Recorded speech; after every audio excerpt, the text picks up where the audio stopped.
ये गणेश जी का स्वरूप हमें शिक्षा दे रहा है कि सुनना ज्यादा है और बोलना कम बोलो, ज्यादा सुनो। जो ज्यादा सुनता है, कम बोलता है, वो सुखी रहता है। इस बात जो से तो मैं ज्यादा एग्री बोलता है, करती वो हूँ, बहुत ये बात दुखी तो सही होता है। है। हेलो फ्रेंड्स, सत श्री अकाल, आदाब, नमस्ते, welcome back to our channel Ilahi reaction. आज अपने चैनल पर लेकर आए बहुत इंटरेस्टिंग वीडियो पे रिएक्शन, जिसमें हम रिएक्ट करने वाले हैं why is Ganesh Chaturthi head elephants and body humans, Aniruddh Acharya ji Maharaj, Zakir Naik. तो ऐसी बहुत सी वीडियोस हम लोग पहले भी देख चुके हैं, जिसमें अनिरुद्ध आचार्य जी और जाकिर नाइक जो है वो उनकी जो डिबेट होती है काइंड ऑफ, क्योंकि वो कुछ और बता रहे होते हैं और जाकिर नाइक जी कुछ और बता रहे होते हैं। देखते हैं आज की वीडियो के अंदर क्या कुछ खास है, फिर इसके बारे में बात करेंगे। I think doctor Zakir Naik ji को जितने लोग पसंद करते हैं ना, उससे कई ज्यादा लोग उनकी वीडियोस आई थिंक इस वजह से देखते हैं कि उन्हें एक टॉपिक मिल जाता है इन सारी एलिमेंट्स को ना रोस्ट करने का। तो हमें बड़ा मजा आता है, क्योंकि डेफिनेटली दो अलग ओपिनियन होते हैं और कौन सा ओपिनियन सबसे अच्छा साबित होता है ये देखने में। तो चलिए देखते हैं कि आज की वीडियो में क्या कुछ खास है। तो बिना किसी देरी के शुरू करते हैं आज की इस वीडियो को। कि किसी ने मुझसे ये पूछा था कि आपके जो भगवान है गणेश भगवान, अगर मानो कि तुम्हारे भगवान पे उन हाथी का सिर क्यों लगाया गया था, अगर लगाना ही था तो इंसान का सिर क्यों नहीं लगाया, और इतनी बड़ी चीज उनके गले में कैसे फिट हो गई। नहीं, तुम्हारे भगवान सही नहीं है और मतलब उन पे तुम वो विश्वास मत करें करो। अरे उनसे बोलना कि हमारे भगवान में, गणेश जी में मनुष्य का जो सिर है, मनुष्य का धड़ है, उसमें हाथी का सिर इसलिए फिट हो गया क्योंकि फिट करने वाले शंकर जी थे। इस धरती के पहले सर्जन शंकर जी हैं।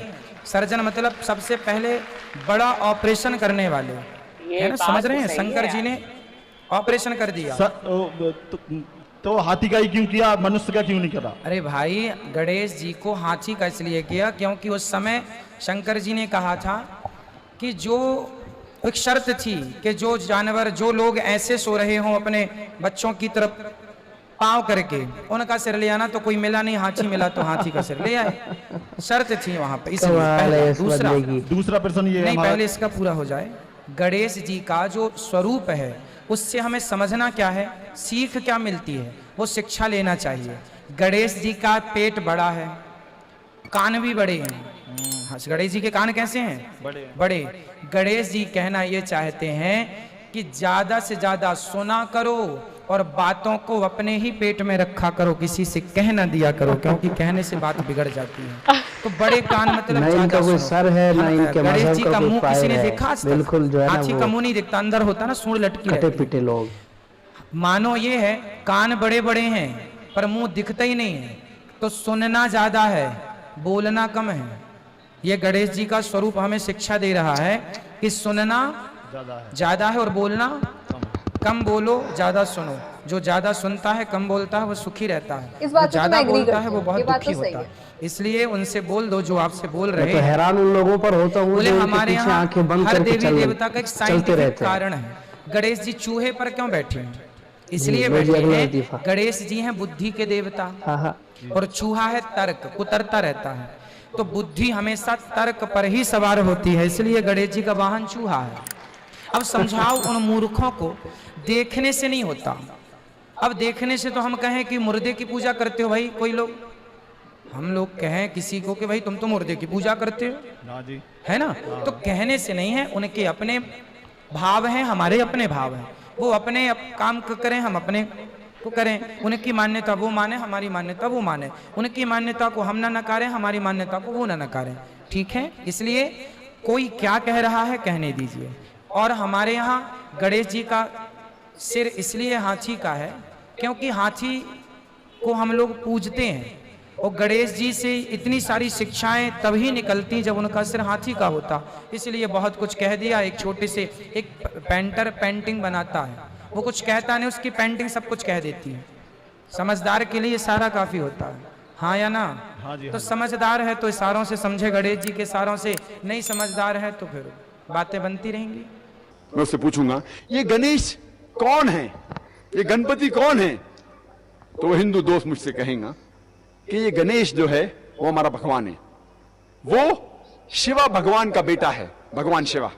और ये उनकी किताबों में लिखा हुआ है कि गणेश भगवान शिवा भगवान का बेटा है। और एक दिन जब भगवान शिवा अपने घर के बाहर निकलते हैं, उनकी बीवी पार्वती अपने जिस्म से मेल निकालती है और एक बेटा बनाती है और वो कहती है उस बेटे से कि घर के चौखट पे खड़े रहो, घर के दरवाजे के बाहर खड़े रहो और किसी को भी घर में आने मत देना, मैं आराम फरमा रही हूं। तो उसका बेटा घर के बाहर जाता है और दरवाजे पे खड़े हो जाता है। कुछ देर बाद भगवान शिवा वापस अपने घर पे लौटते हैं और जब घर में दाखिल होने जाते हैं उस वक्त उनका बेटा उन्हें रोक देता है और कहता है, आप इस घर में नहीं जा सकते, आप दाखिल नहीं हो सकते क्योंकि मेरी मां आराम फरमा रही है। शिवा तेज में आके अपने बेटे की गर्दन उड़ा देते हैं। तो मैं कहूंगा मेरे हिंदू दोस्त से, आपका भगवान अपने बेटे को नहीं पहचान सका, कल जब मैं मुश्किल में रहूंगा तो मुझे कैसा पहचानेंगे? बिल्कुल, बहुत अच्छा। और ये हिंदू दोस्त आपसे कहेंगे, आपको कहने की जरूरत नहीं।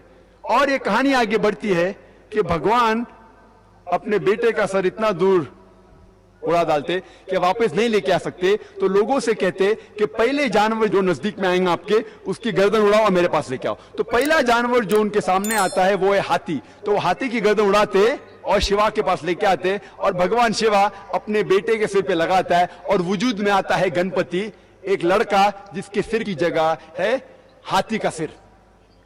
मैं कहूंगा अब इसको भगवान मानते, मेरा दोस्त कहेगा अरे जाने देना जाकिर, ये तो कहानी है।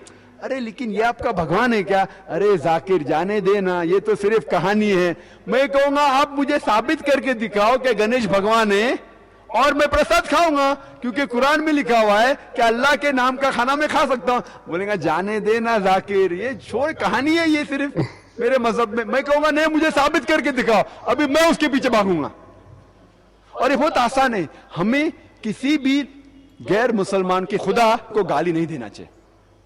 अल्लाह ताला फरमाते हैं कुरान मजीद में, सूरह अनाम में, सूरह नंबर 6 आयत नंबर 108 में, आप वो लोगों जिनकी वो पूजा करते हैं, जिन लोगों की वो अल्लाह के अलावा पूजा करते हैं, उनको आप गाली मत दो। जिन लोगों की वो पूजा करते हैं, इबादत करते हैं अल्लाह के अलावा, उन लोगों को आप गाली मत दो, नहीं तो जहालत में वो लोग अल्लाह सुब्हानहू व तआला को गाली देंगे। तो हमें गैर मुसलमानों के भगवान को गाली देना हराम है। तो हमें कुछ नहीं कहना चाहिए, सिर्फ पूछना चाहिए ये कौन है, और वो हिंदू या वो गैर मुसलमान अपने आप अपना काम करेंगे। आपको उन्हें बुरा भला नहीं कहना चाहिए, इस्लाम में इजाजत नहीं है। लेकिन ये तो पूछ सकते कौन है ये, आपका गणेश कौन है, आपका भगवान कौन है? मुंह तो खोलो। हम मुंह खोलने से डरते हैं। और मैं जिस शहर में से आ रहा हूं, बंबई, आपको शायद पता होगा उसकी फिजा कैसी है, पर अल्हम्दुलिल्लाह सुम्मा अल्हम्दुलिल्लाह, ये गैर मुसलमान मेरी और इज्जत करते हैं। ये गैर मुसलमान जब मैं जाता हूं मेरी और इज्जत करते हैं। जब मैं जाऊंगा एयरपोर्ट के थ्रू, देखते ओ जाकिर साहब आए, वो इमीडिएटली ग्रीन चैनल के थ्रू जाने देंगे। जब मैं जाता हूं दुकान पे डिस्काउंट देते, कुछ लोग फ्री भी देते। अल्लाह की बात करने से किससे डरना, हक की बात करने से क्यों डरना? अल्लाह सुब्हानहू व तआला फरमाते हैं सूरह बकरा में, सूरह नंबर 2 आयत नंबर 120 में, वलन तरदा अनकल यहूदू वलन नसारा हत्ता तत्तबियु मिल्लतहुम।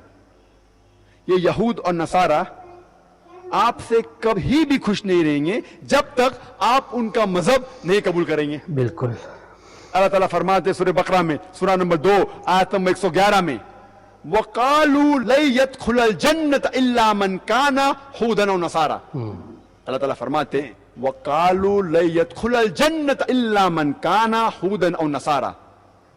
वो लोग कहते हैं, यहूद और नसारा, आप मुसलमान लोग कभी भी जन्नत में नहीं जाएंगे। आप कितनी भी अच्छाइयां करो, हर रोज सलाह पढ़ो, नमाज पढ़ो, हज के लिए जाओ, रमजान में रोजा रखो, ज़कात दो, आपके पेशानी पे नमाज के दाग हो, तब भी आप जन्नत में नहीं जाएंगे जब तक आप यहूद या नसारा नहीं बनेंगे।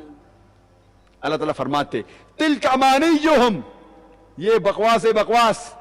आज की वीडियो में मुझे एक बहुत अच्छा मैसेज मिला। मतलब अनिरुद्ध आचार्य जी भी स्टार्टिंग में यही कह रहे थे कि अगर हम कुछ मान रहे हैं तो ये हमारी भावना है, तो हमें किसी को जवाब नहीं देना चाहिए। और सेम ही जो चीज है वो जाकिर नाइक जी ने भी बोली कि हमें किसी के खुदा को गाली नहीं देनी चाहिए। अब ये उनकी भावना है कि वो किसको मान रहे हैं, क्या कर रहे हैं, तो हमें किसी के लिए गलत नहीं बोलना चाहिए। दोनों ने एक ही बात बोली, बस डिफरेंट तरीके से। बट हाँ, मुझे बहुत अच्छा लगा। बाकी आज की वीडियो बहुत बढ़िया थी। वैसे अभी तक हमने वीडियोस के थ्रू जितना भी इस मजहब को समझा है ना, तो मुस्लिम मजहब में हमेशा एक दूसरे की इज्जत करना, सच बोलना और एक दूसरे के साथ प्यार करना, फिर चाहे वो उनके मजहब से ही क्यों ना हो। तो आई थिंक हर धर्म को प्यार करना और उनकी इज्जत करना, ये सबसे पहले एक इंसान होने की बड़ी निशानी है। तो हमें किसी के भी भगवान को ऐसे गलत नहीं बोलना चाहिए कि वो गणेश जी के ऊपर उनका जो हाथी का सिर है वो क्यों लगाया, क्योंकि आई थिंक ये सारे क्वेश्चन खड़े करने के लिए ना हमारे पास टाइम नहीं होना चाहिए। हमें अगर ध्यान देना है तो ये देना है कि हमें जो नाम मिला हुआ है, चाहे हम उन्हें भगवान के नाम से जानते हैं, वाहिगुरु के नाम से जानते हैं या अल्लाह के नाम से जानते हैं, हमें बस उनकी इबादत करनी है। तो बाकी आज की वीडियो जिस भी तरीके से उन्होंने सारी चीजें क्लियर की वो हमें बहुत अच्छी लगी। तो आपको आज की वीडियो पसंद आई हो तो इस चैनल को सब्सक्राइब करना और वीडियो को लाइक और शेयर करना ना भूलें। और हम मिलेंगे एक नई वीडियो में, तब तक के लिए ओके बाय।